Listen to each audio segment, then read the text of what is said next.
करते हैं आज का सेशन और अभी तक हमने जो भी समझा उसको एक बार रिकॉल करते हैं ताकि आगे का सेशन जो है हम कंटिन्यू कर सके। तो अभी तक हमने देखा इंडिविजुअल के केस में बेसिकली बताया गया इंडिविजुअल या तो रेजिडेंट होगा या फिर नॉन रेजिडेंट होगा। रेजिडेंट कब होगा? जब वो ए या फिर बी इन दोनों में से कोई भी एक कंडीशन पूरी कर देता है तो वो क्या कहलाएगा? रेजिडेंट कहलाएगा। और अगर वो ए और बी दोनों ही कंडीशन पूरी नहीं करता है तो वो नॉन रेजिडेंट कहलाएगा। रेजिडेंट पॉइंट नंबर ए में देखा हमने 182 डेज और मोर, 182 दिन या उससे ज्यादा अगर वो इंडिया में रहा है तो ऐसे में वो रेजिडेंट कहलाएगा। अगर कंडीशन ए पूरी नहीं होती है तो हम कंडीशन बी चेक करेंगे। कंडीशन बी में बताया गया 60 days or more in previous year plus 365 days or more in 4 preceding previous years. तो अगर कंडीशन ए पूरी नहीं होती है तो हम कंडीशन बी चेक करेंगे और कंडीशन बी के अकॉर्डिंग जो है अगर वो दोनों 60 डेज और मोर और 365 days or more in 4 preceding year दोनों ही कंडीशन को पूरी करता है तो हमारा पॉइंट बी की जो कंडीशन है वो पूरी हो जाती है तो भी वह व्यक्ति क्या कहलाएगा? रेजिडेंट कहलाएगा। अगर दोनों ही कंडीशन पूरी नहीं होती है, ना ही ए और ना ही बी, तो वह नॉन रेजिडेंट कहलाएगा। उसके बाद हमने देखा था कि कुछ स्पेशल केसेस बताए गए जहां पर कहा गया कि ये जो 60 डेज वाली कंडीशन है, ये जो 60 डेज वाली कंडीशन है इसको हम 182 डेज के साथ रिप्लेस कर देंगे। और बार बार मैं आपको बोलता था कि उन स्पेशल केसेस में हम देखेंगे अगर वो व्यक्ति 182 दिन या उससे ज्यादा इंडिया में रहा तो रेजिडेंट, अदरवाइज नॉन रेजिडेंट। ऐसा इसलिए अगर मान लीजिए मैं यहाँ पर 60 डेज की जगह 182 डेज रिप्लेस कर देता हूं तो मेरी कंडीशन बन जाती है प्रीवियस ईयर में 182 दिन या उससे ज्यादा और 4 प्रीसीडिंग प्रीवियस ईयर के अंदर 365 डेज। तो अगर आप देखेंगे अगर वो व्यक्ति 182 डेज या उससे ज्यादा दिन इंडिया में रहा है तो वो ऑलरेडी पॉइंट नंबर ए में आ जाएगा और पॉइंट ए की कंडीशन पूरी होते ही हमें पॉइंट बी की कंडीशन चेक करने की जरूरत नहीं है। तो इसका मतलब कि जो हम बार बार कह रहे थे, जो बार बार लॉ में लिखा गया है कि 60 डेज को हम 182 डेज कर रहे हैं, तो इसका मतलब कि पॉइंट ए की ही कंडीशन अपने आप में पूरी हो जाती है अगर वो व्यक्ति 182 दिन या उससे ज्यादा दिन इंडिया में रहा तो हमें 365 डेज चेक करने की जरूरत ही नहीं पड़ेगी।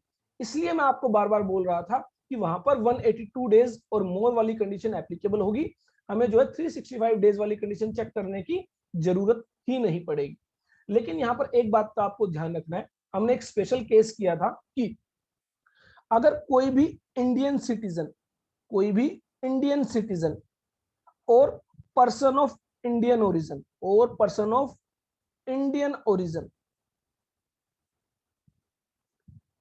अगर वो विजिट करने आते हैं इंडिया में, कम्स टू विजिट इंडिया, तो इन दैट सिचुएशन अगर उनकी फॉरेन जो इंडियन इनकम है, फॉरेन इनकम को एक्सक्लूड करते हुए जो इंडियन इनकम है, अगर वो अप टू 15 लाख है तो ऐसे में 182 डेज और मोर हमें चेक करना होगा, हमें 365 डेज वाली कंडीशन चेक करने की जरूरत नहीं पड़ेगी। लेकिन अगर income more than 15 lakh rupees है, जो इंडियन इनकम है वो 15 लाख रुपए से ज्यादा है, तो ऐसे में कहा गया कि ये जो 60 डेज है, कौन से, ये जो 60 डेज है इसको हम 120 दिन कर देंगे। तो इन दैट सिचुएशन जो है ये जो 60 डेज है ये कितने हो जाएंगे? 120 दिन। तो अब ध्यान रखना आपको कि यहाँ पर 120 दिन प्लस 365 डेज वाली कंडीशन आपको चेक करनी होगी। अगर पॉइंट ए के अकॉर्डिंग वो रेजिडेंट नहीं है तो ऐसे में पॉइंट बी के लिए आपको 120 दिन इन प्रीवियस ईयर और 365 डेज इन 4 प्रीसीडिंग ईयर जो है कैलकुलेट करना होगा। अगर वो 120 दिन प्रीवियस ईयर में रहा है, उससे ज्यादा रहा है, या फिर साथ ही जो है वो 4 प्रीसीडिंग ईयर के अंदर 365 दिन या उससे ज्यादा दिन इंडिया में रहा है, तो वो क्या कहलाएगा? रेजिडेंट इन इंडिया कहलाएगा। तो ये बेसिकली आपको याद रखना है कि यहाँ पर जो बेसिकली ये 182 डेज की जो कंडीशन रिप्लेस कर दी गई थी, ये बाय 60 डेज को रिप्लेस किया गया था। और जहां पर 60 डेज की बजाय आपका 182 डेज आ जाता है, तो इन दैट सिचुएशन आप अपने आप में ये देखोगे कि वो पॉइंट नंबर ए के अंदर फॉल कर जाता है, इसलिए हमें पॉइंट बी की कंडीशन चेक करने की जरूरत नहीं पड़ती। हाँ, अगर यहाँ पर 120 दिन है तो आपको उसके साथ 365 डेज चेक करने होंगे। चलिए, तो यहाँ पर हमारी एक बात तो कंप्लीट हो जाती है कि इंडिविजुअल के केस में आप कैसे पता लगाएंगे कि वो रेजिडेंट है या फिर नॉन रेजिडेंट। अब हमें एक बार यह पता चल गया कि वो या तो रेजिडेंट है या फिर नॉन रेजिडेंट, उसके बाद हमें क्या करना है। देखिए, अगर वो नॉन रेजिडेंट है तो ऐसे में मैंने आपको बताया था हम स्कोप ऑफ टोटल इनकम को भी डिस्कस करेंगे कि इन दैट सिचुएशन जो सिर्फ इंडियन इनकम होगी उसी पर ही उसे टैक्स देना होगा। लेकिन अगर वो रेजिडेंट है तो ऐसे में हमने डिस्कस किया था कि जो ग्लोबल इनकम है, Indian income as well as जो इंडिया से बाहर जो इनकम है वो भी टैक्सेबल होगी in the hand of resident. उसके बाद यहाँ पर रेजिडेंट को फर्दर कैटेगराइज किया गया है। जी हाँ, रेजिडेंट को फिर से कैटेगराइज किया गया है ROR and RNOR, resident and ordinary resident, और resident but not ordinary resident. जी हाँ, रेजिडेंट को फिर से फर्दर दो कैटेगरीज में डिवाइड किया गया। सेक्शन 6 सबसेक्शन 1 से हमें यह पता लग गया कि कोई व्यक्ति रेजिडेंट है, तो हमें फिर क्या करना होगा, हमें सेक्शन 6 सब सेक्शन 6 को चेक करना होगा। सेक्शन 6 सब सेक्शन 6 हमें यह बताएगा कि वो जो रेजिडेंट है वो ऑर्डिनरी रेजिडेंट है या फिर नॉट ऑर्डिनरी रेजिडेंट है। तो सर इससे क्या फर्क पड़ेगा? इससे भी फर्क पड़ेगा। जब हम स्कोप ऑफ टोटल इनकम को डिस्कस करेंगे तो वहां पर हम देखेंगे कि ROR जो ऑर्डिनरी रेजिडेंट है, दैट मींस जो जनरली रेजिडेंट ही रहता है, तो इन दैट सिचुएशन उसके केस में सभी इनकम टैक्सेबल होगी। लेकिन जो नॉट ऑर्डिनरी है, जो ऑर्डिनरी रेजिडेंट नहीं है, जनरली रेजिडेंट नहीं है, उसके केस में जो है कुछ इनकम को एक्सक्लूड किया गया है जिस पर जो है इंडियन गवर्नमेंट टैक्स नहीं लेगी। तो यहां पर बताया गया कि कौन सा व्यक्ति जो है ऑर्डिनरी रेजिडेंट होगा और कौन सा व्यक्ति नॉट ऑर्डिनरी रेजिडेंट होगा। तो बेसिकली सेक्शन 6 सबसेक्शन 6 में बताया गया कि कोई व्यक्ति जो है नॉट ऑर्डिनरी रेजिडेंट कब कहा जाएगा। तो इसका मतलब अगर यहां पर बताया गया है कि नॉट ऑर्डिनरी रेजिडेंट कब कहा जाएगा, तो जो कंडीशन दी गई है अगर वो पूरी हो जाती है तो वो नॉट ऑर्डिनरी कहलाएगा, और अगर वो कंडीशन पूरी नहीं होती है तो वो ऑर्डिनरी कहलाएगा। तो यहां पर लिखा गया an individual who has been a non-resident in India in 9 out of the 10 previous year preceding that year, or has during the 7 previous years preceding that year been in India for a period of or periods amounting in all to 729 days or less। तो यहां पर दो condition दी गई है। अगर वो दोनों condition में से कोई भी एक कंडीशन पूरी कर देता है तो क्या कहलाएगा? Not ordinary. तो इसका मतलब अगर वो दोनों कंडीशन पूरी कर देता है या दोनों में से एक कंडीशन पूरी कर देता है तो वो कहलाएगा नॉट ऑर्डिनरी, और अगर वो दोनों ही कंडीशन पूरी नहीं करता है तो वो कहलाएगा ऑर्डिनरी। क्योंकि यहां पर जो डेफिनेशन दी गई है, यहां पर जो बताया गया है वो बताया गया है नॉट ऑर्डिनरी। तो ये आपको ध्यान रखना है, इसमें आपको कंफ्यूज नहीं होना है। मैं आपको दोनों तरीके से बताऊंगा, सिंपल वे में भी बताऊंगा और थोड़ा सा सेक्शन में जो बताया गया है उसके हिसाब से भी आपके साथ डिस्कस करूंगा। यहां पर कहा गया कि अगर कोई व्यक्ति 10 में से at least 9 previous year, 9 previous year में वो क्या हो? नॉन रेजिडेंट हो। तो अब मुझे क्या करना है, मान लीजिए मैं प्रीवियस ईयर 2021 की जो है रेजिडेंशियल स्टेटस जानना चाहता हूं। तो मैंने क्या किया, पहले तो सेक्शन 6 सबसेक्शन 1 की कंडीशन चेक की। कौन सी कंडीशन? दो कंडीशन बताई गई थी, या तो 182 दिन या उससे ज्यादा दिन इंडिया में रहा हो, और दूसरी 60 डेज या 60 डेज साथ में 365 दिन इन 4 प्रीसीडिंग प्रीवियस ईयर। ये वाली कंडीशन। इन दोनों में से जैसे ही कोई कंडीशन पूरी हुई वो बन गया रेजिडेंट। अब रेजिडेंट बनने के बाद मैं मूव करता हूं सेक्शन 6 सब सेक्शन 6 की तरफ, जिसमें बताया गया कि जैसे ही कोई व्यक्ति रेजिडेंट बन गया, अब ये चेक करो कि क्या वो ऑर्डिनरी है या फिर नॉट ऑर्डिनरी है। अब सेक्शन 6 सब सेक्शन 6 में बताया गया कि नॉट ऑर्डिनरी कब माना जाएगा। कहा गया कि अगर कोई व्यक्ति 10 में से 9 साल नॉन रेजिडेंट हो तो वो क्या माना जाएगा, नॉट ऑर्डिनरी रेजिडेंट। एक बार फिर से समझने की कोशिश करते हैं गवर्नमेंट ऐसा क्यों कर रही है। देखिए, मैंने आपको बताया था कि गवर्नमेंट कितना समय आपने इंडिया में बताया, उसके बेसिस पर यह जानना चाहती है कि आप रेजिडेंट हो या फिर नॉट ऑर्डिनरी रेजिडेंट, वो सॉरी नॉन रेजिडेंट हो।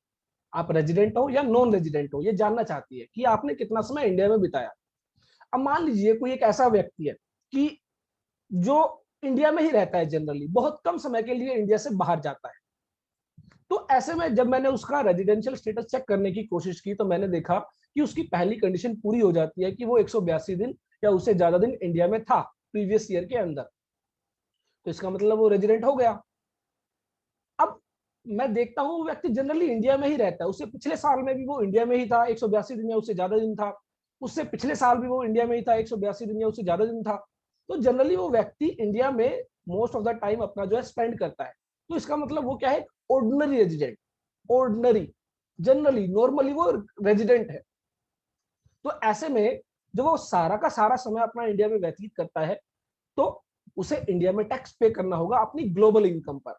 लेकिन अब मान लीजिए कोई व्यक्ति इंडिया से बाहर रह रहा था, लेकिन हुआ क्या, वो एक पर्टिकुलर ईयर के अंदर, इस साल के अंदर क्या हुआ कि वो इंडिया में जब आया तो वो 182 दिन से ज्यादा इंडिया में रहा।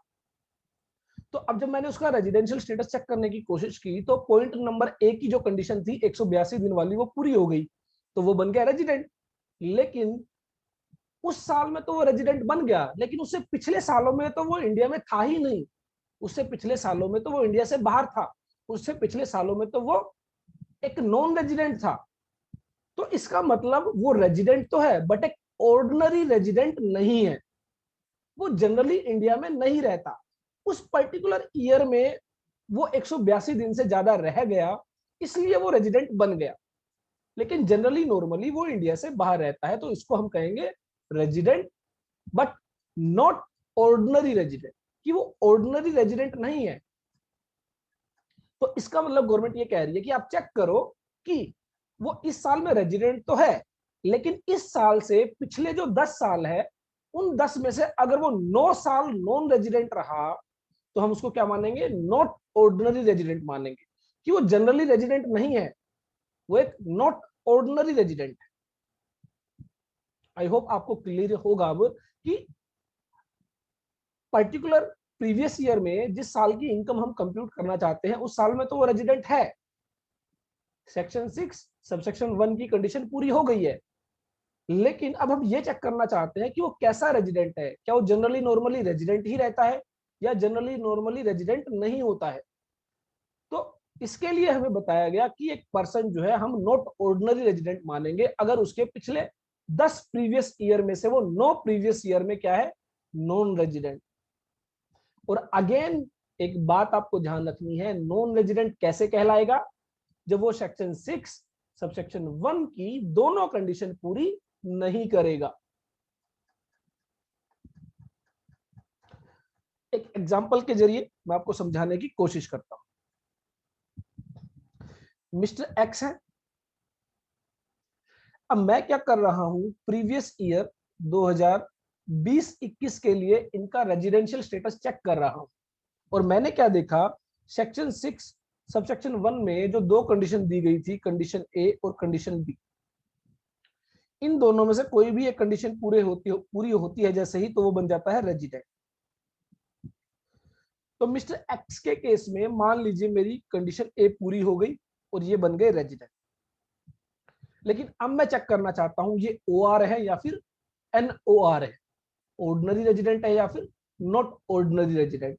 तो इसके लिए मुझे क्या करना होगा, प्रीवियस ईयर 2021 से जो पिछले 10 प्रीवियस ईयर है, तो कौन सा, प्रीवियस ईयर 19-20, प्रीवियस ईयर 18-19, 17-18, 16-17, 15-16,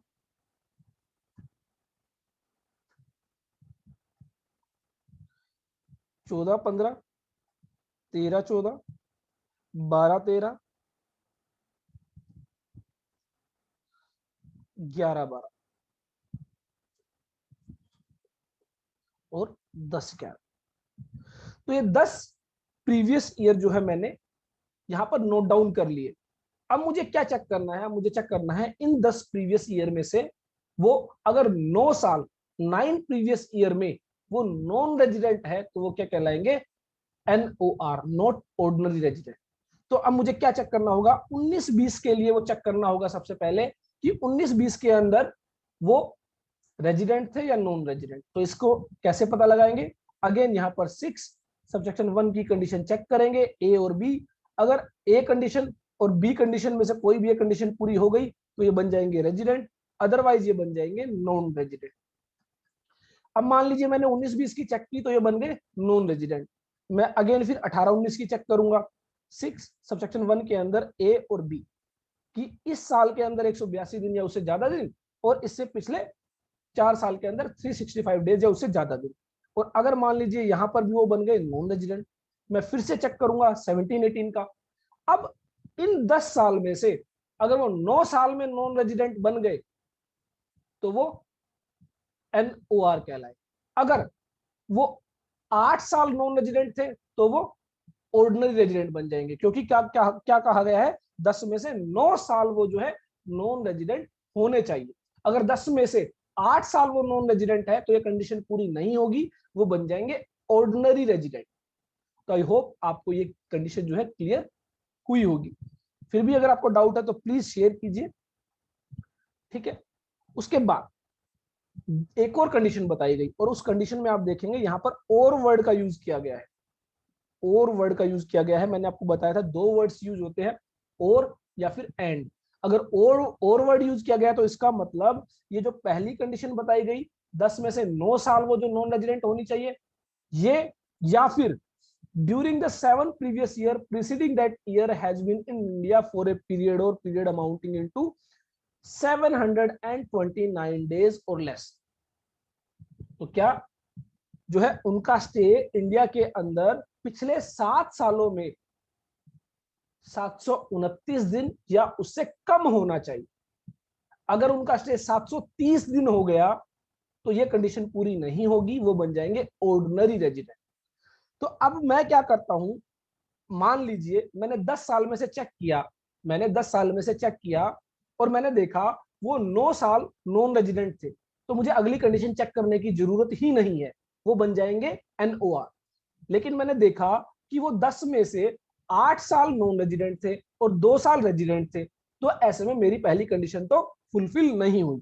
फिर मैं क्या करूंगा, दूसरी कंडीशन चेक करूंगा, और यहां पर मैं ये चेक करूंगा कि मेरे जो पिछले 7 साल है, पिछले 7 साल है 1 2 3 4 5 6 7, इन 7 सालों में अगर स्टे 729 दिन या उससे कम है तो मैं कहलाऊंगा नॉट ऑर्डिनरी रेजिडेंट, और अगर स्टे 730 दिन या उससे ज्यादा है तो मैं बन जाऊंगा ऑर्डिनरी। देखिए अगर आप कॉमन सी चीज समझने की कोशिश करेंगे, गवर्नमेंट सिर्फ यहां पर यह देख रही है कि रेजिडेंट बनने के बाद आप रेजिडेंट तो बन गए प्रीवियस ईयर के अंदर, लेकिन अब मुझे ये देखना है कि आप ऑर्डिनरी हो या नॉट ऑर्डिनरी। तो गवर्नमेंट सिर्फ सीधा सा ये देख रही है कि आप उस प्रीवियस ईयर से जो पिछले साल है उसमें कितना इंडिया में रहे। अगर आप ज्यादा टाइम इंडिया में रहे तो आप ऑर्डिनरी रेजिडेंट बनोगे, कम समय के लिए रहे तो आप नॉट ऑर्डिनरी बनोगे। तो पहली कंडीशन लगाई गई 10 में से 9 साल नॉन रेजिडेंट, तो इसका मतलब नॉन रेजिडेंट कौन होता है, जनरली जो बहुत कम समय के लिए इंडिया में रहता है। तो इसका मतलब 10 में से जो 9 साल नॉन रेजिडेंट रहा तो इसका मतलब उसने मोस्टली टाइम अपना इंडिया से बाहर स्पेंड किया, तो ऐसे में वो क्या कहलाएगा, नॉट ऑर्डिनरी। या फिर पिछले 7 सालों में वो 729 दिन या उससे कम इंडिया में रहा हो, इसका मतलब उससे ज्यादा वो इंडिया से बाहर रहा हो, तो भी वो क्या कहलाएगा, नॉट ऑर्डिनरी। तो इन दोनों कंडीशन में से अगर कोई भी एक कंडीशन पूरी हो गई तो वो कहलाएगा नॉट ऑर्डिनरी, और अगर दोनों कंडीशन पूरी नहीं हुई तो वो कहलाएगा ऑर्डिनरी। ये तो था जो सेक्शन में बताया गया। हो सकता है आपको इसको समझने में थोड़ी सी कंफ्यूजन हो रही हो, इसको मैं सिंप्लीफाई कर देता हूं। इसको हम दूसरे तरीके से बात करते हैं कि अगर पिछले 10 सालों में वो 2 साल रेजिडेंट बन जाता है और साथ में पिछले 7 सालों में उसका स्टे 730 दिन या उससे ज्यादा है तो कहलाएगा रेजिडेंट। और कौन सा, ऑर्डिनरी रेजिडेंट। लेकिन यहां पर आपको देखो एंड वर्ड मैंने लगाया है, इसका मतलब दोनों कंडीशन पूरी करनी होगी। ये दोनों कंडीशन अलग कंडीशन नहीं है, मैंने इसमें से ही ये दोनों कंडीशन बनाई है। वहां पर कहा गया था अगर 10 में से 9 साल नॉन रेजिडेंट हो तो वो NOR कहलाएगा। तो मैं कहता हूं अगर 10 में से 2 साल वो रेजिडेंट बन गया तो मेरी पहली कंडीशन तो पूरी नहीं हो रही। फिर मैं दूसरी कंडीशन पर आता हूं, पिछले 7 सालों में 729 दिन या उससे कम रहा हो, तो मैं इसको उल्टा करता हूं, पिछले 7 सालों में अगर वो 730 दिन या उससे ज्यादा इंडिया में रहा हो तो मेरी दूसरी कंडीशन भी पूरी नहीं होगी। तो मेरी दोनों कंडीशन पूरी ना हो तो मैं बन जाऊंगा ऑर्डिनरी रेजिडेंट। तो यहां पर आप इसको सेक्शन के अकॉर्डिंग जो बताया गया है उस तरीके से भी चेक कर सकते हैं, या फिर इसको आप अपोजिट वे में भी चेक कर सकते हैं कि अगर वो पिछले 10 सालों में 2 साल कम से कम रेजिडेंट हो और साथ ही जो है पिछले 7 सालों में उसका स्टे 730 दिन या उससे ज्यादा दिन इंडिया में रहा हो। If he satisfies both the conditions then he will be ROR, और अदरवाइज वो क्या होगा, RNOR। तो यहां पर अगर आप जो सेक्शंस में वर्डिंग्स यूज की गई है उसके अकॉर्डिंगली जाते हैं तो कोई भी एक कंडीशन पूरी होनी चाहिए और आप बन जाओगे NOR। अगर कोई भी एक कंडीशन पूरी है या दोनों कंडीशन पूरी है तो आप बन जाओगे NOR, और अगर दोनों ही कंडीशन पूरी नहीं है तो आप बन जाओगे OR, ऑर्डिनरी रेजिडेंट। लेकिन अगर आप सिंपल वर्ड्स में समझना चाहते हैं तो आप इसका विपरीत भी कर सकते हैं, इसका उल्टा भी कर सकते हैं कि पिछले 2 सालों में, 10 सालों में से पिछले 2 सालों में वो रेजिडेंट रहे हो और साथ ही एंड वर्ड यूज किया गया है, साथ ही पिछले 7 सालों में उनका स्टे 730 दिन या उससे ज्यादा दिन रहा हो, तो वो बन जाएंगे OR। जैसे आपको समझना है, जैसे आपको समझ में आता है आप समझ सकते हैं। अगर इसमें कहीं पर आपको कोई दिक्कत होती है तो आप जो है शेयर कर सकते हैं हमारे साथ। मैं अगेन आपको बहुत ही सिंपल वर्ड्स में समझाने की कोशिश कर रहा हूं कि एक बार जब आप रेजिडेंट बन जाते हो तो उसके बाद आपको चेक करना होता है कि आप ऑर्डिनरी रेजिडेंट हो या फिर नॉट ऑर्डिनरी। ऐसा क्यों हो सकता है, किसी पर्टिकुलर प्रीवियस ईयर में आप 182 दिन से ज्यादा इंडिया में रहे हो, इस वजह से आप रेजिडेंट तो बन गए, लेकिन उससे पिछले सालों में आप कितना समय इंडिया में रहे, इससे यह पता चलेगा कि आप जनरली रेजिडेंट ही रहते हो या आप जनरली रेजिडेंट नहीं होते हो। इसके लिए कहा गया कि आपको चेक करना है अगर पिछले 10 सालों में से आप 9 साल नॉन रेजिडेंट हो और पिछले 7 सालों में से आप जो है 729 दिन या उससे कम दिन इंडिया में रहे, इन दोनों में से कोई भी एक कंडीशन आप पूरी कर दो, आप नॉट ऑर्डिनरी रेजिडेंट बन जाओगे।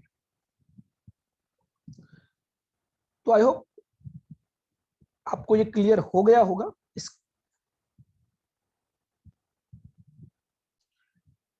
इंडिविजुअल के केस में बेसिकली आपको ध्यान रखना है कि जो है 2 तरह के स्टेटस होते हैं, रेजिडेंट और नॉन रेजिडेंट। और रेजिडेंट के केस में 2 स्टेटस होते हैं, ऑर्डिनरी रेजिडेंट या फिर नॉट ऑर्डिनरी रेजिडेंट। एक छोटी सी बात और बताई गई, बेसिकली इसको रिसेंटली ही इंसर्ट किया गया है इनकम टैक्स एक्ट के तहत, जो है इनकम टैक्स कानून के अंदर। अगर मान लीजिए कोई व्यक्ति है जो इंडिया में इनकम अर्न कर रहा है और वो इंडियन सिटीजन है, लेकिन वो रेजिडेंट इन इंडिया नहीं है, दैट मीन्स वो क्या है, एक नॉन रेजिडेंट है। और इंडिया में तो वो नॉन रेजिडेंट है ही, इंडिया के अलावा और जितने भी कंट्रीज है वहां पर भी वो रेजिडेंट नहीं है। इंडिया के अलावा जितनी भी कंट्रीज है उनमें भी उसकी कोई इनकम टैक्स लायबिलिटी अराइज नहीं होती है। वो जिस भी कंट्री में रहता है क्योंकि बहुत सारी कंट्रीज ऐसी होती है जहां पर आपको टैक्स पे नहीं करना होता, जिनको बेसिकली टैक्स हेवन कंट्रीज कहा जाता है। दैट मीन्स वहां की जो गवर्नमेंट्स होती है वो आपके बिजनेसेस पर, आपकी इनकम पर जो है टैक्स नहीं लगाती। तो ऐसे में मान लीजिए कोई ऐसा व्यक्ति है जो इंडिया का सिटीजन है और इंडिया में वैसे तो नॉन रेजिडेंट है, लेकिन इंडिया से बाहर भी वो इनकम अर्न कर रहा है, और जिस भी कंट्रीज में वो इनकम अर्न कर रहा है वहां पर उसकी कोई टैक्स लाइबिलिटी नहीं है उस इनकम पर जो वहां उस कंट्री में वो अर्न कर रहा है। तो ऐसे में रिसेंटली एक बदलाव किया गया इनकम टैक्स कानून के अंदर, और कहा गया कि अगर कोई व्यक्ति जो इंडियन सिटीजन है, सिटीजन ऑफ इंडिया है, और जिसकी इंडियन इनकम 15 लाख रुपए से ज्यादा है, तो ऐसे में वो व्यक्ति रेजिडेंट इन इंडिया माना जाएगा अगर वो इंडिया के अलावा और किसी भी कंट्री में टैक्स पे करने के लिए लायबल नहीं है। सर, इसका मतलब मान लीजिए मिस्टर एक्स है, और मिस्टर एक्स एक ऐसी कंट्री में बिजनेस करते हैं जहां पर उनके ऊपर कोई टैक्स नहीं लगाया जाता, और मिस्टर एक्स इंडिया के सिटीजन है, इंडियन सिटीजन है, और इंडिया में उनकी इनकम 15 लाख रुपए से ज्यादा है। तो इसका मतलब वो जो दूसरी कंट्री में जहां पर उनके ऊपर कोई टैक्स नहीं है, उस इनकम पर भी उनको इंडिया में टैक्स देना होगा। तो इसके लिए एक सेक्शन इंसर्ट किया गया, सेक्शन 6 सबसेक्शन 1 के बाद एक सब सेक्शन इंसर्ट किया गया, सबसेक्शन 1A। तो आप जनरली देखेंगे यहाँ पर जो सब सेक्शन होते हैं वो सीरीज में होते हैं 1 2 3, लेकिन यहाँ पर 1 के बाद जो है 1 के बाद यहाँ पर 1A, इसका मतलब कोई अमेंडमेंट की गई, कोई बदलाव किया गया इनकम टैक्स कानून के अंदर, और ये एक नया सब सेक्शन इंसर्ट किया गया है। तो यहाँ पर कहा गया कि notwithstanding anything contained in close 1, जो क्लोज 1 में जो बात कही गई है वो एप्लीकेबल नहीं होगी अगर एक individual being a citizen of India having total income other than the income from foreign sources exceeding rupees 15 lakh during the previous year shall be deemed to be resident in India in that previous year if he is not liable to pay tax in any other country or territory by reason of his domicile or residence or any other criteria of similar nature। तो इसका मतलब कि कोई व्यक्ति अगर एक से ज्यादा कंट्रीज में सिटीजनशिप ले रहा है और वहां पर वो उस कंट्री का सिटीजन होने की वजह से टैक्स पे नहीं कर रहा है, तो ऐसे में अब उसे उस इनकम पर इंडिया में टैक्स देना होगा। यहां पर नॉट विद स्टैंडिंग एनीथिंग का मतलब क्या है? देखिए, जहां पर भी आपको नॉट विद स्टैंडिंग एनीथिंग मिल जाए, इसका मतलब वो किसी ना किसी रूल को, किसी ना किसी प्रोविजन को ओवर रूल कर रहा है। इसका मतलब यहां पर कहा गया कि क्लोज 1 में जो लिखा गया है वो आप भूल जाए, वो अप्लाई नहीं होगा। ये एक स्पेशल केस है। इस केस में जो है आपका ये वाला क्लोज 1A एप्लीकेबल होगा। हम यहां पर 182 डेज या वो वाली कंडीशन चेक नहीं करेंगे। अगर आप इंडियन सिटीजन हो और आपकी इंडिया में 15 लाख रुपए से ज्यादा इनकम है और आप दूसरी कंट्री में भी सिटीजन हो, वहां उस कंट्री के, और वहां पर जो इनकम है उस पर आपको कोई भी टैक्स पे नहीं करना है, तो इन दैट सिचुएशन हम आपको इंडिया में रेजिडेंट मानेंगे। तो ये आपको ध्यान रखना है कि कोई व्यक्ति जो इंडियन सिटीजन है, भले ही वो इंडिया में एज पर क्लोज 1 जो है क्या वो रेजिडेंट ना हो, लेकिन उसको क्लोज 1A के तहत जो है रेजिडेंट मान लिया जाएगा।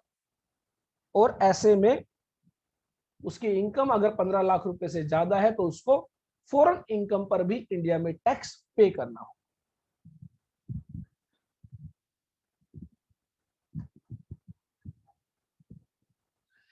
तो आई होप इंडिया इंडिविजुअल के रिगार्डिंग आपको जो है पता लग गया होगा कि कैसे आप चेक करेंगे कि वो रेजिडेंट है या नॉन रेजिडेंट है।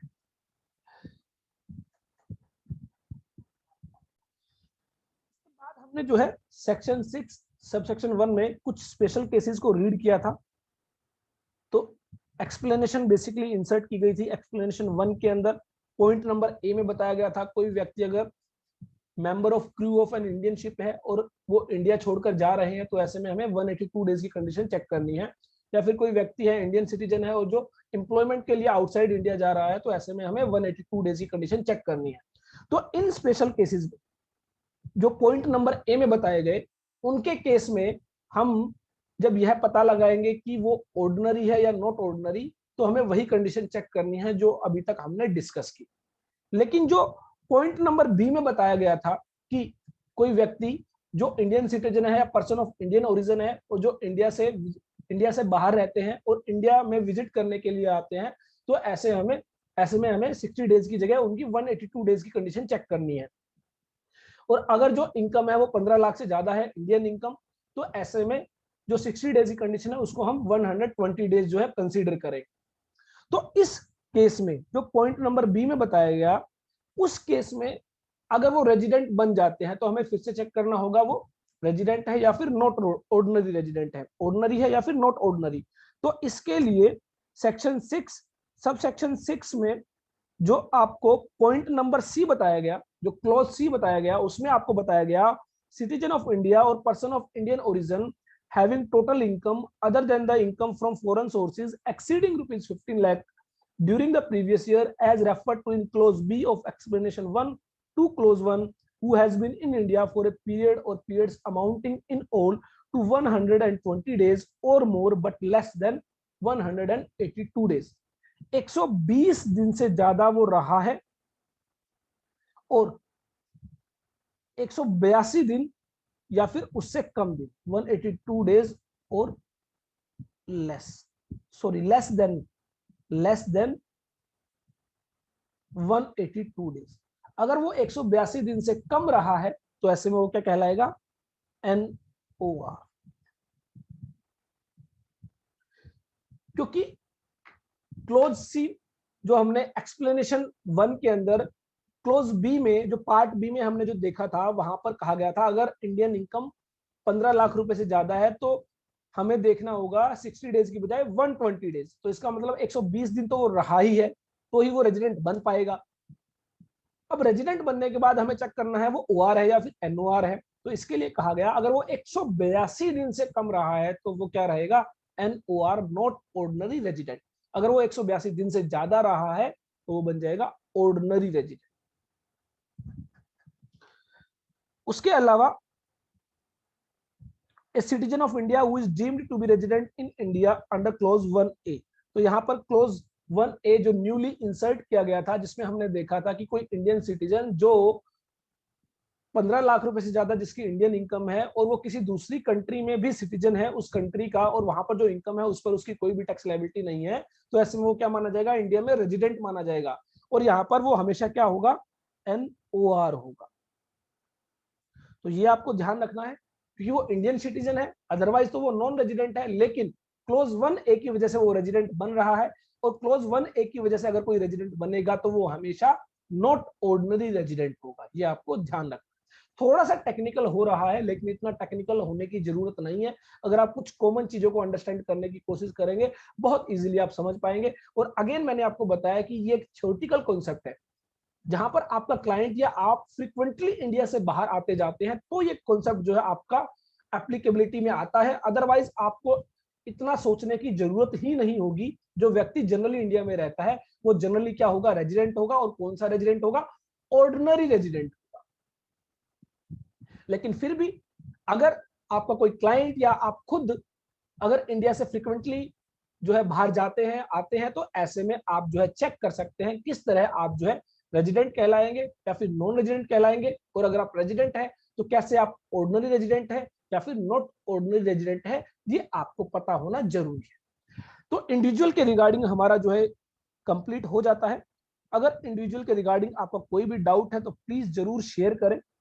ग्रुप में भी आप जो है बता सकते हैं जहां पर भी आपको प्रॉब्लम आ रही है ग्रुप में भी आपके साथ डिस्कशन किया जाएगा ताकि और भी ज्यादा क्लियरिटी आपको मिलती रहे। तो मैंने आपको बताया था कि इंडिविजुअल के केस में ही थोड़ा सा जो है कॉम्प्लेक्स है अदरवाइज जो है बाकी सबके केस में HUF कंपनी पार्टनरशिप फर्म इनके केस में तो हमें यह देखना होता है कि बेसिकली वो एंटिटी कहां से कंट्रोल की जा रही है कहां से मैनेज की जा रही है। तो उसके बाद हम जो है आगे मूव करते हैं सेक्शन 6 सबसेक्शन 2 की तरफ, जो हमें बताता है एचयूएफ के केस में आप कैसे पता लगाएंगे कि वो रेजिडेंट है या फिर नॉन रेजिडेंट। एचयूएफ के केस में आप कैसे बताएंगे रेजिडेंट या फिर नॉन रेजिडेंट। एक बात आपको ध्यान रखनी है, इंडिविजुअल और एचयूएफ ये दो कैटेगरी ऐसी है जहां पर रेजिडेंट को फर्दर बाइफिकेट किया गया है ऑर्डिनरी रेजिडेंट और नॉट ऑर्डिनरी रेजिडेंट के अंदर। अदरवाइज जो कंपनी है वो या तो रेजिडेंट होगी या नॉन रेजिडेंट, पार्टनरशिप फर्म है या तो रेजिडेंट होगी या non resident, AOP BOI AJP artificial judicial person local authority वो या तो रेजिडेंट होंगी या फिर नॉन रेजिडेंट। लेकिन इंडिविजुअल और एचयूएफ ये दो कैटेगरीज ऐसी हैं जो रेजिडेंट होने के बाद हमें चेक करना होता है ऑर्डिनरी रेजिडेंट है या फिर नॉट ऑर्डिनरी रेजिडेंट है। तो यहां पर बताया गया हिंदू अनडिवाइडेड फैमिली फर्म और अदर एसोसिएशन ऑफ पर्सन। जो आपकी हिंदू अनडिवाइडेड फैमिली है, फर्म है और अदर एसोसिएशन ऑफ पर्संस है, is said to be resident in India in any previous year in every case except where during that year the control and management of its affair is situated wholly 100% outside India। तो इसका मतलब यहां पर बताया गया HUF firm AOP BOI ये जो सभी है, ये अगर इनका जो बिजनेस कहो या अफेयर्स कहो अगर वो 100% आउटसाइड इंडिया है तो वो कहलाएंगे नॉन रेजिडेंट, और अगर थोड़ा सा भी 0.01% भी इंडिया में है तो वो बन जाएंगे रेजिडेंट, तो अदरवाइज रेजिडेंट। इसका मतलब अगर कोई एचयूएफ का बिजनेस, एचयूएफ के अफेयर्स इंडिया से बाहर कंट्रोल किए जा रहे हैं, बाहर मैनेज किए जा रहे हैं, 100% डिसीजंस इंडिया से बाहर किए जा रहे हैं, तो ऐसे में वो एचयूएफ क्या कहलाएगी, नॉन रेजिडेंट। और अगर थोड़ा सा भी पार्ट इंडिया में मैनेज होता है, इंडिया में कंट्रोल होता है, वो कहलाएगी resident in India. HUF firm other association of person is said to be resident in India in any previous year in any case except resident कब कहलाएगी, जब उसका कंट्रोल मैनेजमेंट 100% इंडिया से बाहर ना हो। अगर इंडिया से बाहर है तो वो कहलाएगी नॉन रेजिडेंट। तो सिंपली वही एक कॉमन थिंग है जो आपको समझनी है कि कोई व्यक्ति, जब हम इंडिविजुअल के केस में देखते थे कि इंडिया में कितने समय रहा, उसके बेस पर उसको हम जो है उसका स्टेटस चेक करते थे। तो यहाँ पर बेसिकली इन केसेस में यह चेक किया जाता है कि वो ऑपरेट कहाँ से की जा रही है, वो एचयूएफ, वो फर्म, वो एसोसिएशन ऑफ पर्सन जो है वो कहाँ से ऑपरेट की जा रही है। अगर वो 100% इंडिया से बाहर से ऑपरेट की जा रही है तो ऐसे में वो नॉन रेजिडेंट कहलाएंगी, क्योंकि इंडिया में तो कुछ हो ही नहीं रहा है। लेकिन अगर वो इंडिया में ऑपरेट हो रही है, इंडिया से कंट्रोल हो रही है, इंडिया से मैनेज हो रही है, चाहे वो पार्टली हो रही है, लेकिन वो क्या कहलाएंगी, रेजिडेंट कहलाएंगे।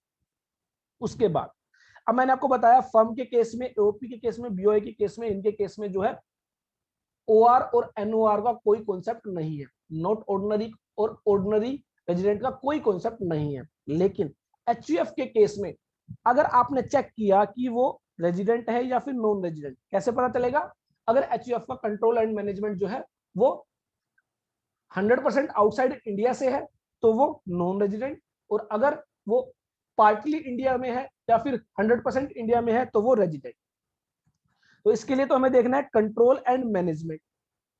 अब कंट्रोल मैनेजमेंट से हमें पता चल गया कि वो एचयूएफ क्या है, रेजिडेंट है। तो रेजिडेंट बनने के बाद हम चेक करेंगे वो ऑर्डिनरी है या फिर नॉट ऑर्डिनरी है।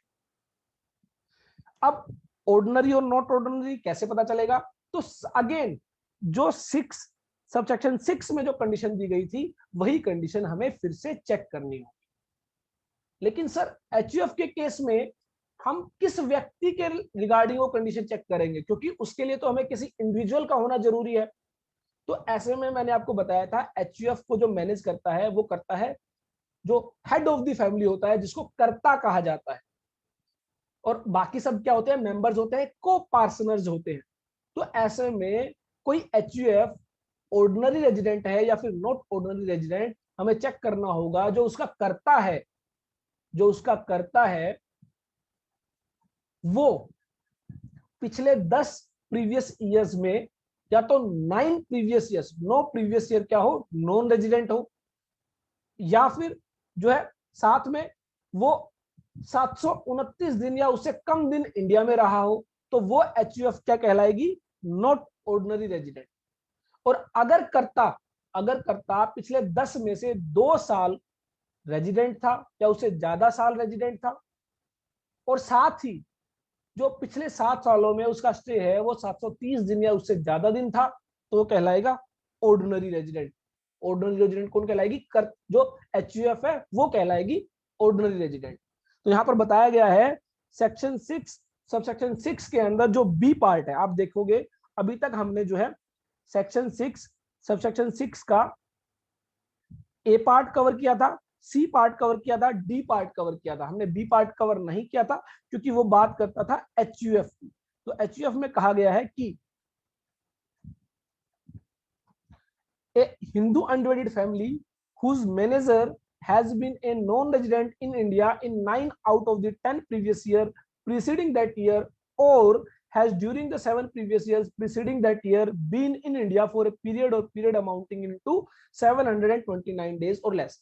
दोनों ही कंडीशन वही है जो हम ऑलरेडी चेक कर चुके हैं सेक्शन 6 सबसेक्शन 6 क्लोज ए के तहत फॉर ए इंडिविजुअल।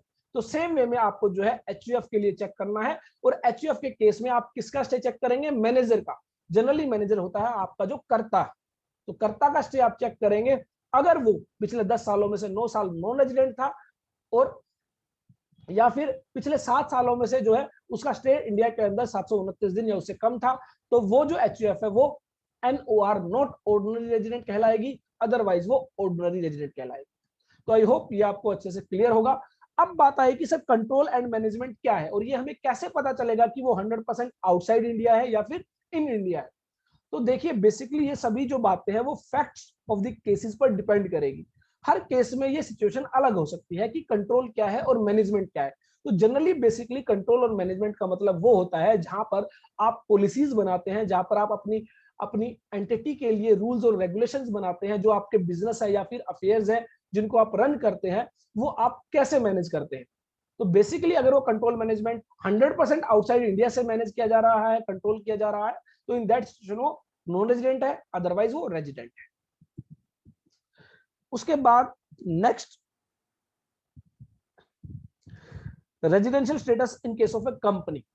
तो कंपनी के केस में बताया गया एक company is said to be resident in India in any previous year if it is an Indian company. That means अगर वो इंडियन कंपनी है तो वो हमेशा क्या कहलाएगी, रेजिडेंट इन इंडिया। तो इसका मतलब इंडियन कंपनी हमेशा क्या कहलाएगी, रेजिडेंट। चाहे वो प्राइवेट लिमिटेड हो, चाहे वो पब्लिक लिमिटेड हो, चाहे वो लिस्टेड कंपनी हो, चाहे वो अनलिस्टेड कंपनी हो, वो क्या कहलाएगी, रेजिडेंट इन इंडिया। और बाकी केसेस में its place of effective management in that year is in India. In case of foreign company या फिर कोई और बॉडी कॉर्पोरेट जो रजिस्टर्ड है आउटसाइड इंडिया, तो इन दैट सिचुएशन जो है उसका प्लेस ऑफ इफेक्टिव मैनेजमेंट अगर इंडिया में है, यहाँ पर 100% की बात नहीं की गई है, थोड़ा सा भी अगर इंडिया में है तो वो क्या कहलाएगा, रेजिडेंट कहलाएगी, वो फॉरेन कंपनी या फिर वो बॉडी कॉर्पोरेट। यहाँ पर बताया गया for the purpose of this close, place of effective management means a place where key management and commercial decisions that are necessary for the conduct of business of an entity as a whole are in substance made। तो इसका मतलब वही मैंने जो आपको बताया कि जहां पर बेसिकली जो कंपनी को रन करने के लिए डिसीजन लिए जाते हैं, जहां पॉलिसीज बनाई जाती है, वो अगर इंडिया में है तो ऐसे में वो रेजिडेंट कहलाएंगे। तो ध्यान रखना है कंपनी के केस में अगर इंडियन कंपनी है तो वो हमेशा रेजिडेंट है, अगर इंडियन कंपनी के अलावा और कोई बॉडी कॉर्पोरेट है तो ऐसे में अगर उसका place of effective management India के अंदर है तो वो रेजिडेंट है, अदरवाइज वो नॉन रेजिडेंट है। प्लेस ऑफ इफेक्टिव मैनेजमेंट के रिगार्डिंग एक्सप्लेनेशन दी गई है, बताया गया है कि एक ऐसा प्लेस, एक ऐसा जगह, एक ऐसा ऑफिस जहां से आपके जो कमर्शियल डिसीजंस है या जो की मैनेजमेंट, जो बेसिकली जो आपका मेन जो मैनेजमेंट सिस्टम है जो आपका, वो जहां से डिसीजंस लेता है, जहां पर कंडक्ट करता है अपने डिसीजंस को, अपने बिजनेस को, वो जगह आपकी जो है प्लेस ऑफ इफेक्टिव मैनेजमेंट मानी जाएगी। अगर वो इंडिया में है तो वो रेजिडेंट है, अदरवाइज वो नॉन रेजिडेंट है।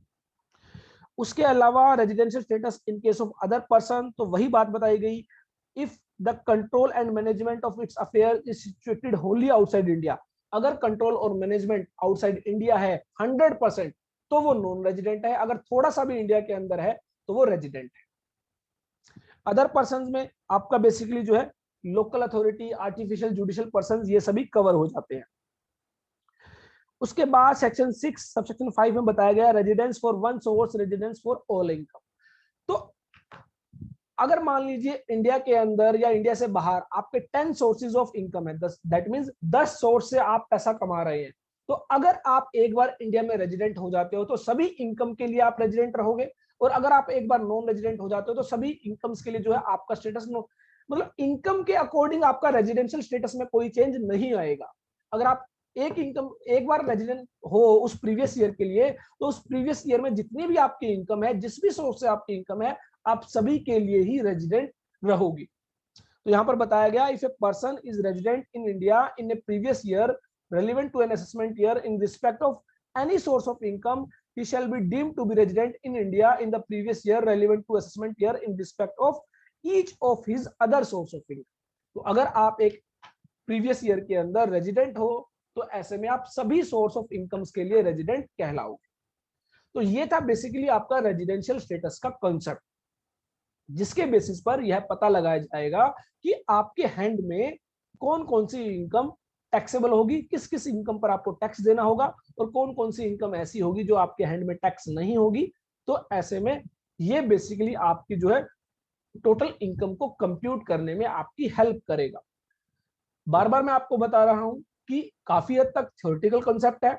अगर जो आपका क्लाइंट है वो इंडिया से बाहर मूव नहीं करता है, इंडिया से बाहर नहीं जाता है, लेकिन अगर फ्रिक्वेंटली इंडिया से बाहर आता जाता है, तो इन दैट सिचुएशन यह जो कॉन्सेप्ट है बहुत ही ज्यादा प्रैक्टिकल हो जाता है। इन दैट सिचुएशन आपको चेक करना होगा कि उसका रेजिडेंशियल स्टेटस क्या है, और उसी के अकॉर्डिंग जो उसकी फॉरेन इनकम है या इंडियन इनकम है उस पर टैक्स लगाया जाएगा। आज के सेशन में हम और ज्यादा डिस्कशन नहीं करेंगे, क्योंकि मेरे को लग रहा है कि हो सकता है आपके लिए ये थोड़ा सा टेक्निकल ना हो जाए, इसलिए मैं आपको कहूंगा कि इस रेजिडेंशियल स्टेटस के कॉन्सेप्ट को आप 2 बार 3 बार 4 बार जो है जो प्रैक्टिस करें और समझने की कोशिश करें बेसिकली कहां पर क्या बात की गई है और उसका इम्पैक्ट क्या आता है। अगर आपको कोई भी डाउट होता है, कोई भी क्वेरी है आपकी, तो आप ग्रुप के अंदर शेयर कर सकते हैं, वहां पर आपको रिप्लाई किया जाएगा। लेकिन पहले आप इसको स्ट्रॉन्ग कीजिए, और टेक्निकल जितना आप समझोगे तो उतना टेक्निकल लगेगा, लेकिन अगर आप थोड़ा सा बेसिक अंडरस्टैंडिंग के साथ इसको समझने की कोशिश करोगे तो बहुत जल्दी आपको बात समझ में आएगी। नेक्स्ट सेशन में हम जो है अपना प्रैक्टिकल सेशन जो है अब हमारे शुरू हो चुके हैं। नेक्स्ट सेशन में हम डिस्कस करेंगे कि कौन कौन सी इनकम जो है अब रेजिडेंट नॉन रेजिडेंट के अकॉर्डिंगली टैक्स की जाएगी, कैसे आप टैक्स कैलकुलेट करेंगे, और कैसे आप जो है सरचार्ज, एजुकेशन सेस वगैरह जो है अप्लाई करेंगे।